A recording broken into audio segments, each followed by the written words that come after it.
And finally, on the range, of course, we have cleared the danger areas, the hazard, the caution areas. Everybody's out of there except the 4-person crew up in the Dragon capsule, very top of the rocket you can see in the picture.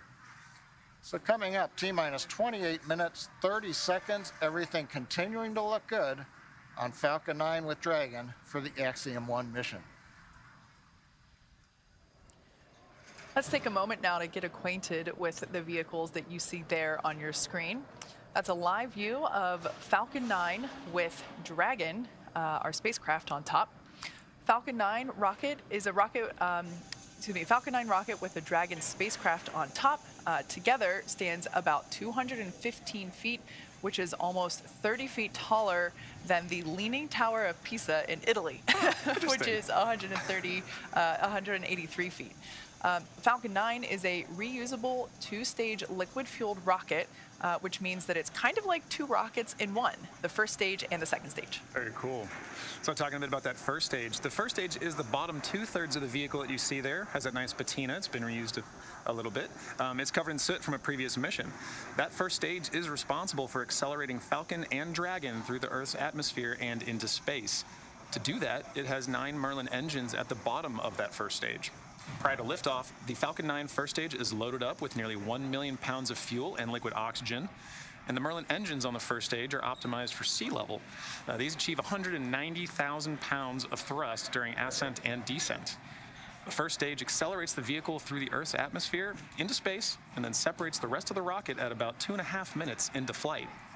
From there, the first stage will do what no other orbital-class rocket in the world can do.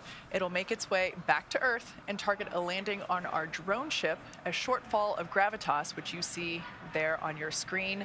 The seas look great. The blue skies, I don't think it could be any more picture perfect. No, it's like a desktop right there, I think. Our drone ships are essentially autonomous, powered spaceports that allow our rocket to land over the ocean. For reference, our drone ships are equivalent to the size of a football field. So while it may have looked kind of small on your screen, they're actually pretty ginormous in real life. It's got to be to hold a rocket, right?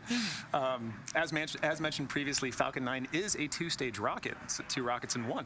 Above the first stage is the second stage. Now, the second stage has a single Merlin vacuum, or MVAC, engine, which ignites after the first stage separates. Cryo-helium loading.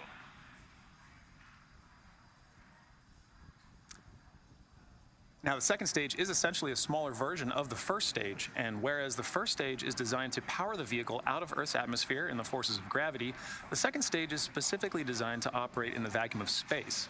The second stage powers the Dragon spacecraft to its specific targeted drop-off point in orbit.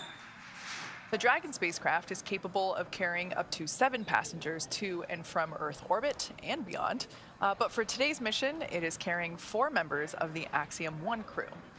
It is the first private spacecraft to take humans to the space station and the only spacecraft currently flying that is capable of returning significant amounts of cargo to Earth. Like the Falcon 9 rocket, the Dragon spacecraft is also reusable. Today will be the 3rd flight to space for this Dragon spacecraft that the Axiom-1 crew is flying in today. The previous flights for this capsule supported were recently the Crew 2 mission, and before that, the Demo 2 mission, which was our first human spaceflight mission. Pretty incredible. Yeah. Now, as we await T0 in just under 25 minutes, the ground operations teams are doing a series of system checks to make sure both Dragon and Falcon 9 are ready for launch. Let's take a look at what the ascent portion of this mission will look like. Right, so once we hit T-0, we will watch Falcon 9 and Dragon lift off from historic launch pad 39A and make their ascent.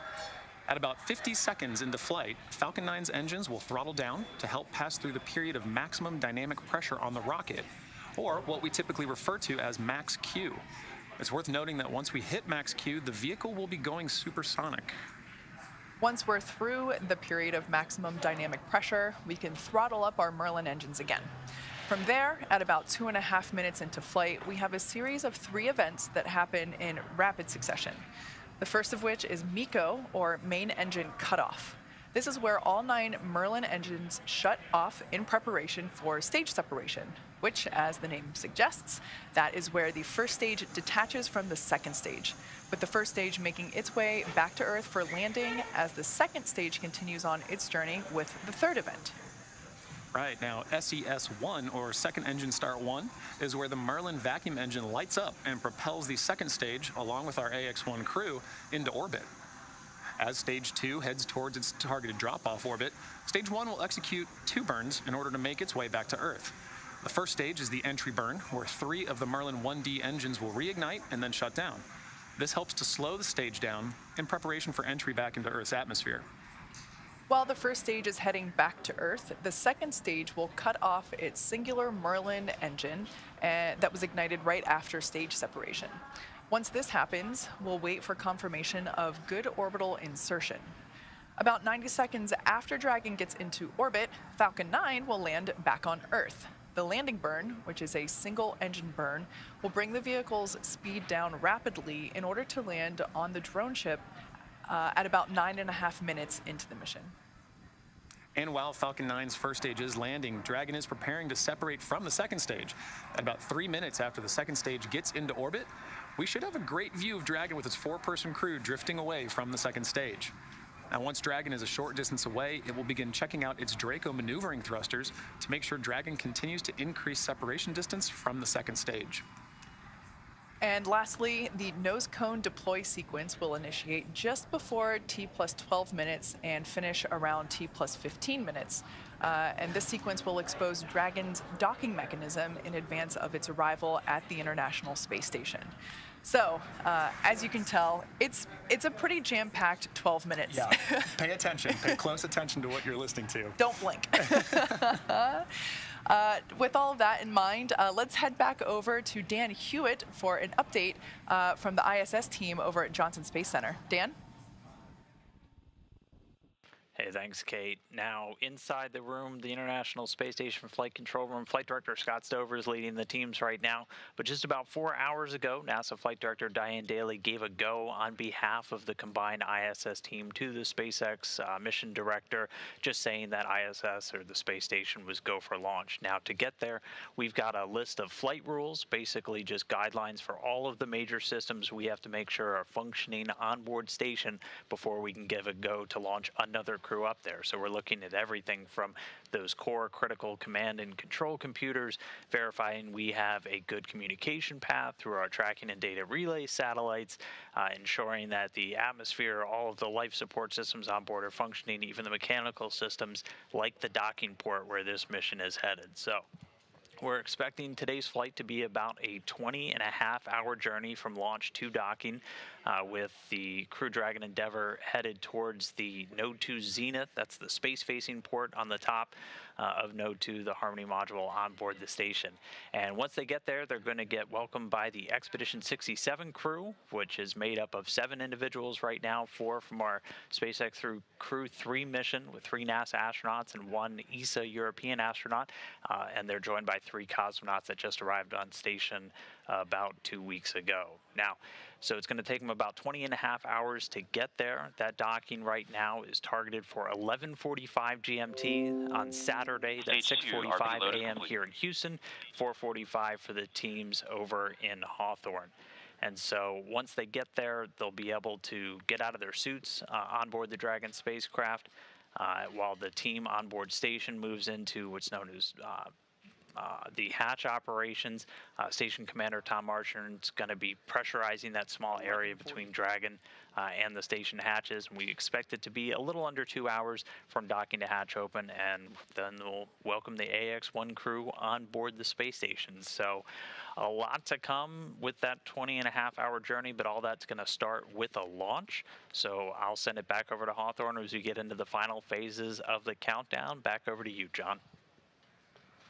Right. Well, Dan, as you mentioned, it all starts with the launch. And Kate, it's looking like it's getting pretty busy here. People are excited about seeing a launch, right? Yeah, we're just now under 20 minutes until liftoff. As you could probably tell by the noise, the crew here, excuse me, the crowd here in Hawthorne, we're at SpaceX headquarters in Hawthorne, California, is starting to gather just beyond mission control here in the building. And you might be able to tell by the ambient noise, in addition to the live production noises that you also hear. You know, we are in a rocket factory.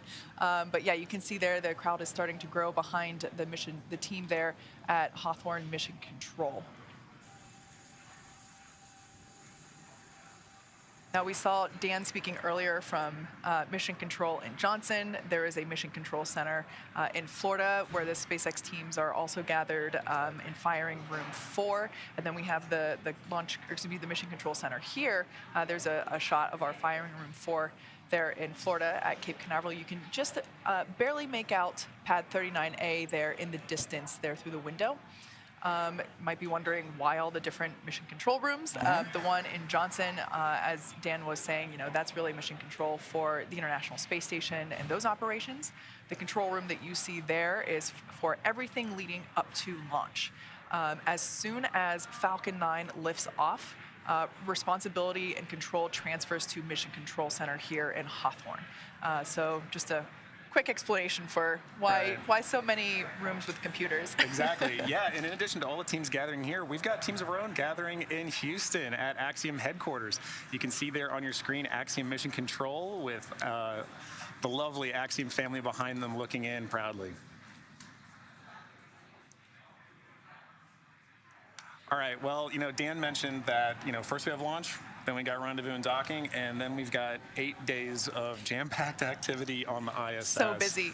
Yeah, and docking day is it's not just a ride to space, right? You get up there, you open that hatch, and crew is working. I got a little chance to look at some of their timeline, and as soon as they open that door, they are getting invited in, they are getting trained on some emergency procedures, and then stepping right into payload activities, stowage transfers, and just generally getting acclimated, but they're working before they go to sleep, and the work doesn't stop there. It sounds a lot like everything leading up to launch itself. You know, everything is scheduled, planned. Even, you know, we know that even sleep time is scheduled on the ISS. And something that's incredible to me is that not only do you have work to do, you know, your science experiments and that kind of stuff, not only do you have to get some sleep, or you can, you also have to exercise, right? Yeah. The exercise time, which can be a couple hours. Stage 2 lock load has started. All right, so good news there. We have begun LOX load, liquid oxygen loading on second stage. So that is currently underway for first and second stage, as well as loading of RP1, which is our fuel on both first and second stages. Right. Right, and again, you know, some of those things that he talked about, it's all following a timeline, right? And we are listening for those important cues along the way that we're hearing on these nets or on the loops, listening for where are we along in that timeline, so we know exactly where we are in terms for launch as we count down at just T-minus 15 from launch. Yeah, so I'm looking at my dashboard here. It looks like fuel load on second stage is now complete. So we're beginning that LOX load as we just heard. LOX load and fuel load continues on first stage. Axiom crew continuing to wait, following along with everything happening there with the touchscreen displays there above them, as well as their tablets strapped to their legs. Right. Everything continuing to look nominal for liftoff in just about 15 minutes. And as we approach that liftoff, in these final moments of our countdown to launch, Axiom Space founders Cam Gaffarian and Mike Suffredini wanted to take a moment to reflect on this mission. Well, this moment for me and Michael is a very special moment in a beginning of many beginnings, right? The launch of Ax-1 going to International Space Station as part of our journey to build the first private commercial space station. And we're so grateful to be here and delighted at this moment as part of this incredible journey to commercialize and privatize low Earth orbit. On behalf of Cam and I, we'd like to thank the entire team that's made this historic journey possible. The SpaceX team in particular has done a tremendous job of prepping our crew for a launch on their transportation vehicle. The crew itself has done a fantastic job of getting themselves ready and planning their research. NASA, of course, we can't do this without NASA's leadership and support. And to each of you in the Axiom Space family, we couldn't have done it without you. We're looking forward to a bright future together. T-minus 14 minutes, 7 seconds, and continuing to count down. Everything is still looking good for launch of Falcon 9 and Dragon. That'll occur 17 minutes and 12 seconds after the hour. As a recap, Falcon 9 began propellant loading at T-minus 35 minutes. We just heard loading of the RP-1 fuel. The kerosene fuel onto stage 2 was completed right on time at T-minus 20 minutes. We've still got fuel going onto the first stage. Looks like we're about 90% or so full right now. Fuel loading will finish up at T-minus 6 minutes, and we'll hear that call out in the countdown. Meanwhile, densified liquid oxygen is continuing to load onto both the first and second stages. First stage will close out at T-minus 3 minutes. The second stage, we just began loading liquid oxygen at T-minus 16.5 minutes just a few minutes ago. That'll wrap up at the T-minus 2 minute mark. Now we load the liquid oxygen as late as we can in the countdown. It's densified, that means it's ultra cold, well below the boiling point of liquid oxygen. That lets us put as much as we can on the vehicle for performance, and getting it on board the vehicle just before liftoff means it won't warm up, where you start to lose the ability to put liquid oxygen onto the stages, into the tank, in the quantities we want. So it stays nice and cold, it doesn't bleed off, and that gives us the performance we need on Falcon 9. Continuing on, Falcon 9, checkouts of the thrust vector controllers, what we call TVC wiggles, you may hear that term, they're coming up. We're also going to be doing throttle valve checkouts on the Merlin engines. That helps control the power of the engines as we go through flight. For example, you hear a throttle down or throttle up as we prepare for the period of maximum dynamic pressure. As we come up on the 12-minute mark, the range continues to be go. Roadblocks are up, all the hazard areas are clear. Airspace, sea space is good. The weather is go. Beautiful shots you can see here, blue skies. I'm looking forward to some great views from the cameras as we head into space. And then finally on the Dragon side, the Dragon mission director and team, they're reporting no issues. We've done the communication checkouts with the crew. You can see the crew access arm has retracted into the launch position. You can see Dragon now with the strung back of the transport erector, and the umbilical is going to Dragon alongside of it. We've also armed the launch escape system, and obviously the crew is strapped in the Dragon capsule and they're ready to go. Final instructions of the crew will come in about a minute and a half at T-minus 10. We'll listen to that. The crew displays will be configured for launch, and that setup will give the crew insight into how the launch is proceeding, and it provides constant updates on vehicle health. At T-minus 5 minutes, we'll be in the terminal count for Dragon. Dragon will transition to internal power, going to its onboard batteries and off of the external ground power. We're going to hear continued callouts on the countdown net as we go from T-minus 10 to 0, and then as we fly after T0 and liftoff, we'll hear callouts as we head into space. And that'll be letting the crew know as they reach each of the milestones. Now, next big event coming up at T-minus 10 minutes is we're going to do launch commit criteria, and final instructions will be going to the crew. One other thing that you will hear is during ascent, you may hear 1 Alpha, 1 Bravo, 2 Alpha. These are launch escape states. As the Falcon 9 flies, if a launch escape was required, the crew on board knows where they are passing various points in the countdown, and that would tell Dragon what sequence of events to execute to come off of the Falcon 9 and bring the crew back safely down under the parachutes in the ocean. Right now, T-minus 10 minutes. Let's listen in to the countdown now. Dragon, SpaceX, confirmed crew displays are configured for launch. SpaceX Endeavour, we confirm they're configured. Copy MLA, and on behalf of the entire SpaceX team, we're honored to have you aboard Endeavour for its 3rd flight to the International Space Station. Ax-1 marks a new step in commercial spaceflight and research. We wish you a great mission, good luck, Godspeed, and enjoy the ride. Thanks for those words, Arthur. I've got a few of my own. I'm going to let my crewmate Eitan say it first, though. שלום. כמה ימים לפני שאנחנו מציינים את המסע הגדול שלנו לחירות, and a few minutes before launching on this journey, I wish to share with you the words of the Greek poet Constantine Cavafy that well describe the perspective of our marvelous crew. Keep Ithaca always in your mind. Arriving there is what you are destined for. but do not hurry the journey at all. Better if it lasts for years. So you are old by the time you reach the island, wealthy with all you have gained on the way, not expecting Ithaca to make you rich. Ithaca gave you this marvelous journey. בהצלחה Ax-1, בהצלחה רקיע. Thank you, Eitan. I'm going to continue far less elegantly or eloquently, but as we sit here on the precipice of this new era in human spaceflight, we do so on the shoulders of professionals at SpaceX, NASA, and Axiom. We want to thank all the teams at SpaceX, Falcon 9, Dragon, the launch team, of course, closeout team, all of the folks in mission control, and of course our training teams. With NASA, boy, it's been tough. You know, the first time was always hard, and there's no playbook. It's all open field running, but with ISS program, commercial LEO development, and flight operations, we've learned a lot, and we'll continue to do so.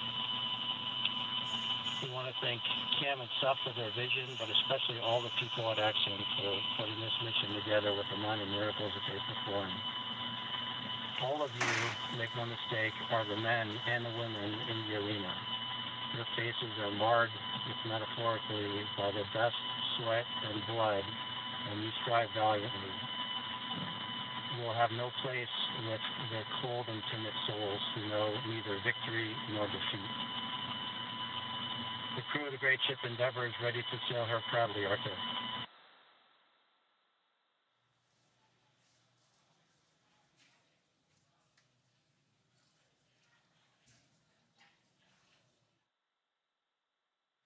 Some heartfelt words there. Stage 1 engine chill has started. All right, so there was the call that we have begun to chill the engines on the first stage. So what we're doing right now is flowing a little bit of the super chilled liquid oxygen through the turbo pumps on those M1D engines. There's 9 of them at the base of the first stage. And that's essentially bringing them down to the temperature of that super chilled liquid oxygen to prevent any thermal shock to the hardware. And just before that call, some really heartfelt words from Commander MLA and Mission Specialist Eitan Stiba. Really love hearing that commentary. Stage 1 RP load is complete.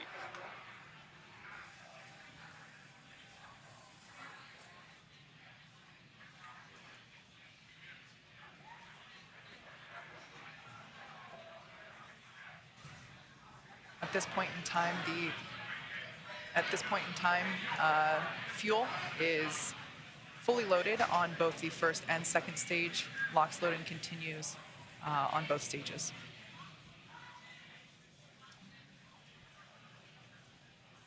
Coming up on 5.5 minutes. Kate's let us know that we've got the fuel load complete. Next is coming up. We're T-minus 5 minutes. Dragon will be transitioning configuration for terminal count and going on its internal battery power. Everything continues to look good as we're counting down.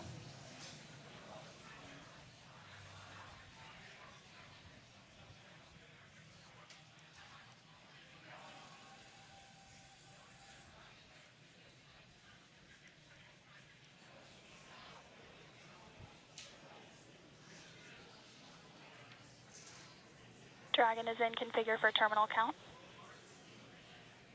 Falcon 9 tanks are pressing for strongback retracts.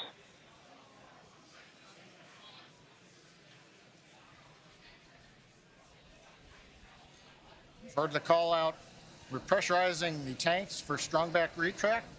We'll hear a sequence momentarily. Strongback is retracting. Actually, that's the start of about a 1-minute sequence. At about T-minus 4 minutes, the clamp arms that you can see there will open. And then, we will see the retract from there. So we've heard the call out. That's the start of the sequence. Doesn't mean that the clamp arms are late opening. It'll take us a few more seconds. As you can hear, the excitement and the crowd is really growing here at SpaceX headquarters at Hawthorne, California. There you can see the clamp arms have begun to open. And next we should see the strong back begin to retract.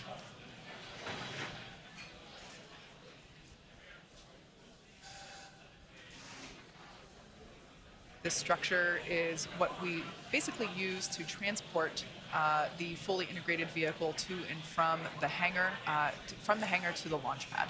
And there you can see that strong back retraction has begun.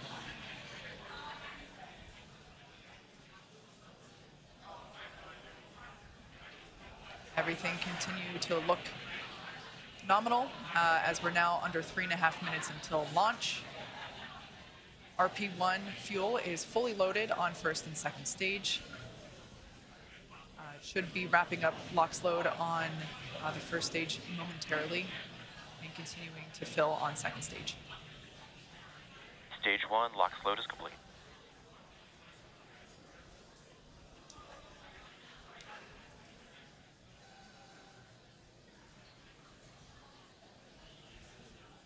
We're under 3 minutes until liftoff of the Axiom-1 mission. Dragon is in terminal count and is on internal power. All right, there we heard that Dragon is on internal power. As I was saying, we're getting close. The crowds are growing. The excitement is palpable. You can see there on the left-hand side of your screen, Mission Control here in Hawthorne, California, just behind where John and I are. And then on the right-hand side, that looks like Axiom Mission Control. That looks like Axiom Mission Control in Houston, Texas. Everybody's waving and saying, hey.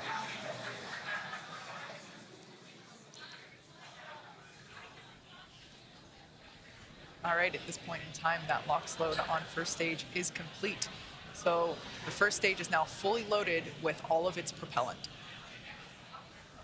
LOX load on second stage continues.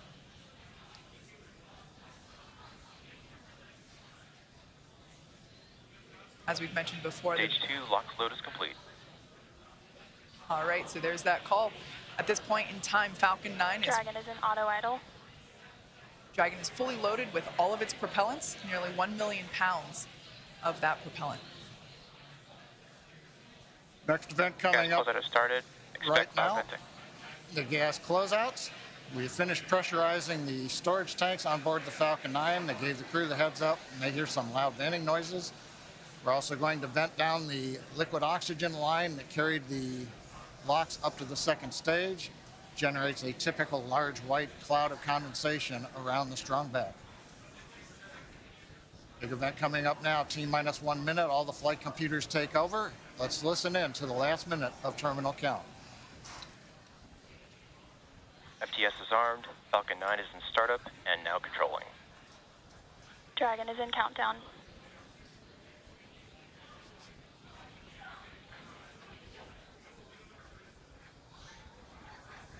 Dragon, SpaceX, go for launch.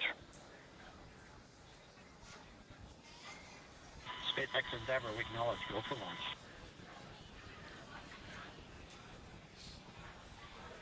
T-minus 30 seconds.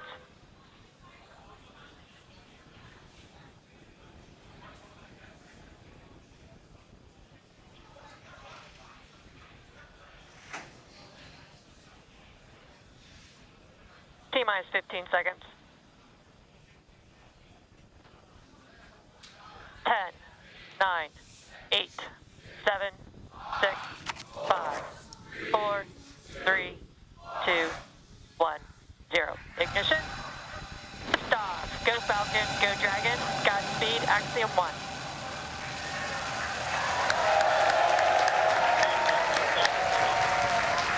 Copy 1 Alpha. Together, a new chapter begins. Godspeed, Ax-1. Stage 1 propulsion is nominal.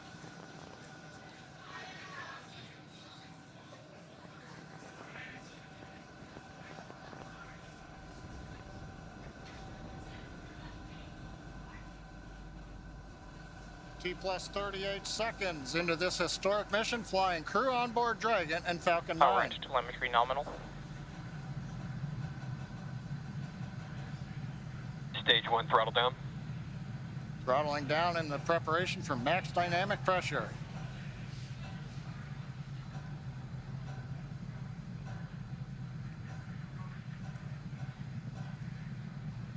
Falcon 9 is supersonic.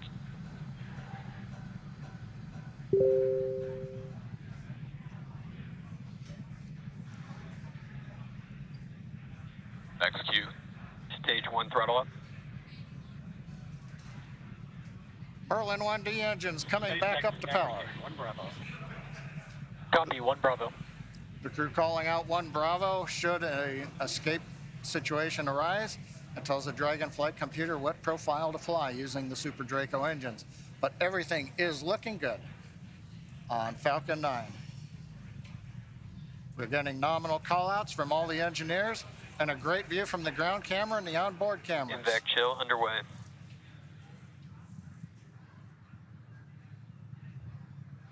Beginning to chill in the second stage turbo pump in preparation for its ignition coming up in just over half a minute from now. Coming up on about 3.5 G's acceleration for the crew. We'll begin throttling down the Merlin engines to hold that level of acceleration.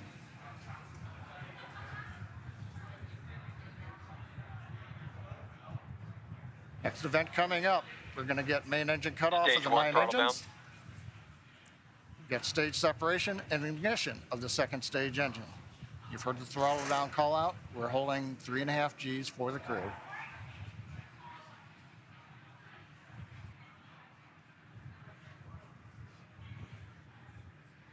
And Miko.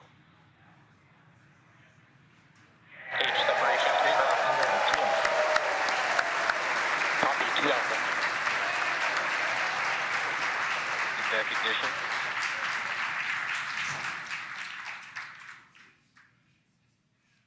Successful stage separation and ignition of the second stage engine. On the left, the titanium grid fins beginning to slowly deploy. Great views from the first stage camera. The first stage now begins a slow flip maneuver. You can see the white nitrogen gas plumes as we reorient for an entry back through the Earth's atmosphere a little bit later in the plus count. Second stage, we see the engine nozzle glowing red. Everything continuing to look good on the second stage.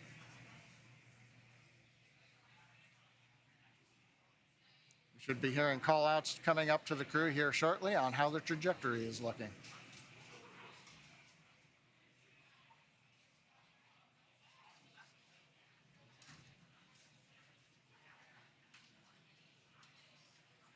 Dragon SpaceX, trajectory nominal. It's what we like to hear. Acquisition of signal, Bermuda. AOS Bermuda, acquisition of signal. The Bermuda tracking station now getting telemetry from the second stage of the Falcon 9 with the Dragon on top. T plus 4 minutes, 10 seconds. Everything continues to be nominal. First stage coasting to apogee, and then it will come back down for landing on the drone ship. Second stage partway through its lengthy burn to get the crew into orbit. So Kate, 4.5 minutes in, everything continues to look good. What a absolutely picture-perfect liftoff. We got a live view of the crew inside Dragon Endeavour. Looks like everyone is still pretty comfy. As John had said earlier, we got Dragon to a... SpaceX, trajectory nominal. All right, good call out there that trajectory is nominal. Endeavour, we copy. As John mentioned, we got to about 3.5 G's there. Acquisition of signal, New Hampshire. On the left-hand side of your screen, we can see the first stage as it is making its way back down to Earth. It's targeting a landing on our drone ship, a Shortfall of Gravitas, which is parked a couple hundred miles off the coast of Florida out in the Atlantic Ocean. Second stage on the right-hand side, everything continues to be nominal there, as the MVAC engine is powering the second stage and Dragon Endeavour to its targeted drop-off orbit.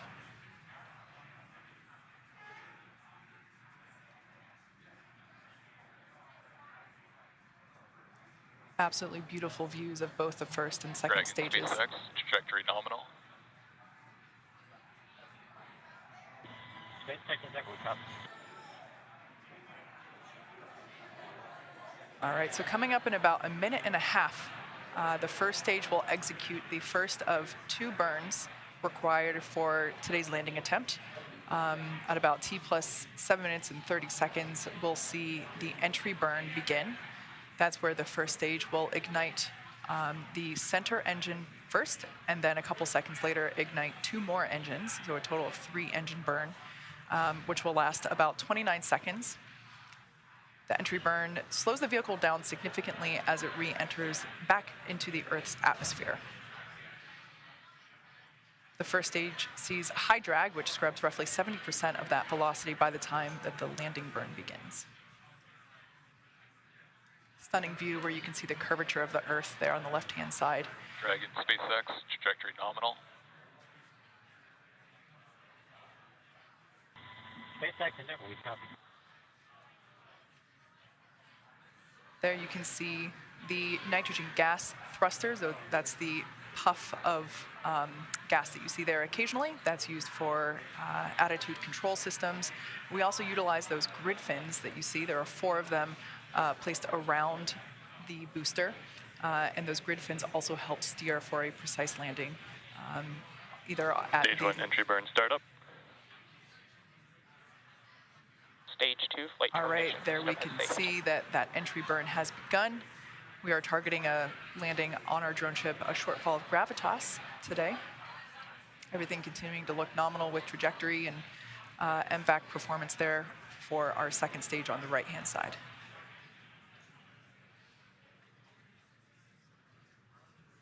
So we are conducting the entry burn. Previously, the booster was... Stage 1 entry burn shut down. That entry burn helps slow the booster down. It was going about 25 times the speed of sound. So we slow it down as it re-enters the dense part of the Earth's atmosphere.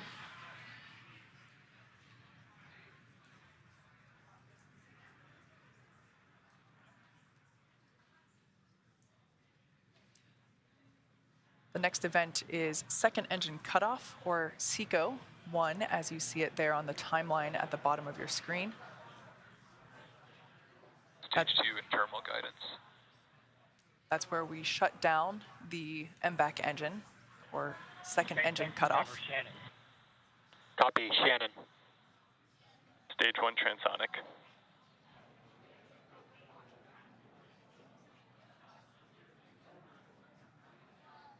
Note that our landing burn and second engine cutoff will occur about the same time. Shut down. All right, we got a live view of the crew inside Dragon Endeavor there on the right-hand side of your screen. Stage 1 landing burn. Landing burn has begun for the first stage. Dragon, SpaceX, nominal orbit insertion. All right, great news there. Dragon Endeavor, nominal orbit insertion. SpaceX Endeavor, we copy, and it's great to be here. 0G, and we feel fine. Stage 1 landing leg deploy. SpaceX Dragon launch skip system disarmed. As you can see, this Falcon 9 has landed for the 5th time. All the while, great commentary there. Landing confirmed. While we can confirm the landing. Signal determined, and also signal expected cape. Confirmed landing there of the first stage booster. Also, almost simultaneously, great news for the second stage. We heard that there was nominal orbit insertion for Crew Dragon Endeavor. There you can see a live view inside our Dragon. Looks like the crew is beginning to adjust to 0G. And if you look at the right-hand side corner, it looks like we can see the 0G indicator. That was one of my... That was one of the things I really wanted to see, what they were going to bring for their 0G indicator, so I can't wait to see what comes on. It looks, I can't quite tell, Pokemon? Maybe, okay, well, hopefully it'll come into closer view. Yeah, but and if not, we'll get to ask them later, hopefully. yeah, great to see the crew here, again, starting to, really getting their first taste of microgravity. Yeah. Oh, it has ears? Oh, it's a bunny. Is that like Thumper? I think it might be. I think that's Thumper from Bambi. Love it. So right now, the second stage is basically preparing for Dragon separation. The next step now that, as we said, Dragon has nominal orbital insertion, the second stage and Dragon will separate. Views there of our MVAC engine now shut off, no longer glowing that lovely shade of orange.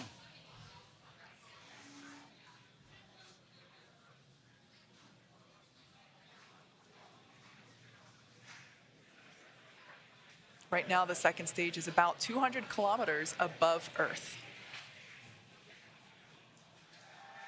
Preparing now for stage separation. Excuse me, for Dragon separation.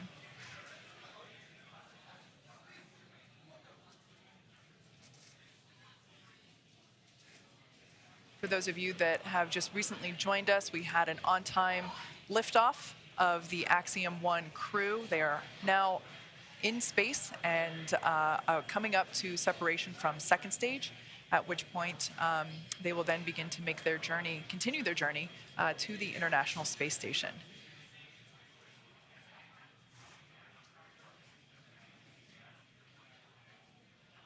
The view that you're currently looking at is inside the Dragon trunk, which, as you can see, has just separated from the second stage. Dragon separation confirmed.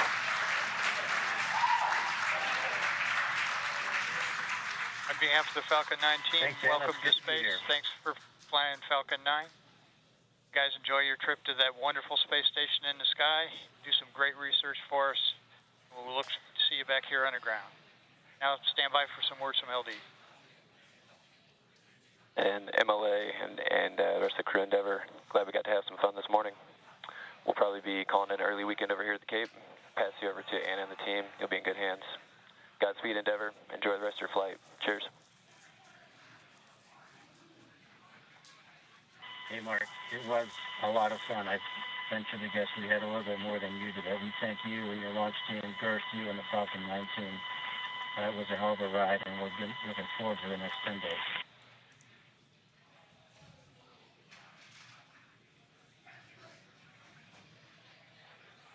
All right, some nice words there from a couple of key folks.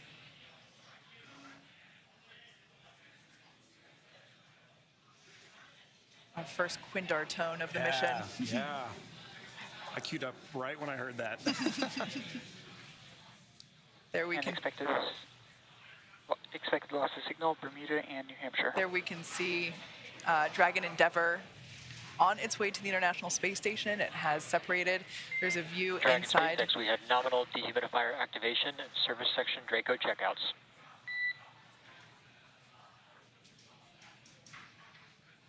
There we can see over the shoulder of SpaceX Endeavor, we copy, okay. Over the shoulder, previously Commander MLA was on the left and pilot Larry Connor was on the right. Live view inside the cabin. They just got the okay to lift their visors. All right.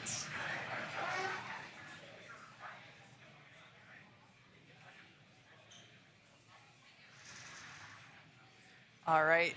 So we can see that everyone is in space. Yeah. We can see that zero-G indicator floating around. Great view there of Dragon Endeavor. Now in space with the Axiom-1 crew on their way to the International Space Station.